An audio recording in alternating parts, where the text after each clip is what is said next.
बहुत समय पहले झील किनारे जादुई पेड़ खड़ा था। उसका दिल पढ़ सकता था और उसकी सच्चाई पहचान सकता था। झील में खतरनाक बिच्छू, चालाक मेंढक, धोखेबाज सांप और मूर्ख सुअर रहते थे, जो थोड़ा भोला था लेकिन सभी से बहुत प्यार करता था। झील में नए अध्यक्ष की घोषणा, जानवर खुश, नियम बदलने का डर। 4 जानवरों ने अपनी उम्मीदवारी पेश की।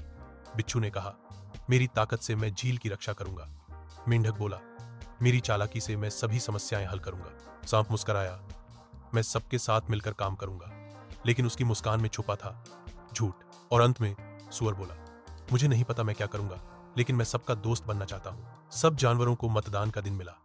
जादुई पेड़ ने सबके वोट रिकॉर्ड किए, लेकिन सांप ने चुपचाप कुछ चाल चली। उसने छोटे जानवरों को डराकर जबरन अपने पक्ष में वोट डलवाए और कुछ वोट चुराए भी। मेंढक को शक हुआ, लेकिन सबूत नहीं था। जब परिणाम आया, सब चौंक गए। सुअर जीत गया। सब हैरान थे। मेंढक को लगा कुछ गड़बड़ है, लेकिन उसने कुछ नहीं कहा। सुअर खुद भी हैरान था, लेकिन बहुत खुश हुआ। उसने अध्यक्ष बनने के बाद सबको मिठाई बांटी। सांप ने सुअर के पास आकर कहा, अब तुम अध्यक्ष हो, लेकिन असली सत्ता मेरे पास है।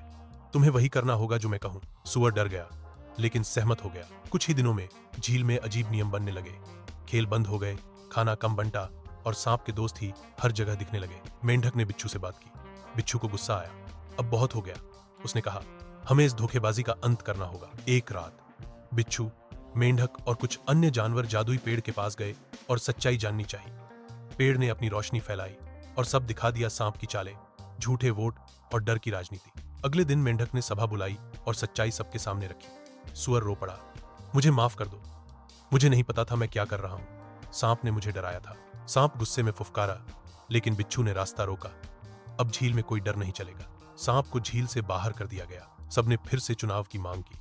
इस बार सच्चाई, ईमानदारी और दोस्ती की कसौटी पर वोट हुए। नई अध्यक्षता में मेंढक चुना गया और सुअर उसका सलाहकार बना, क्योंकि अब वह सच में सीख चुका था कि मूर्खता में नहीं, दोस्ती में ताकत होती है। झील में फिर से खुशी लौट आई। जादुई पेड़ मुस्कुराया, क्योंकि जहां सच्चाई होती है वहां जादू हमेशा जीवित रहता है।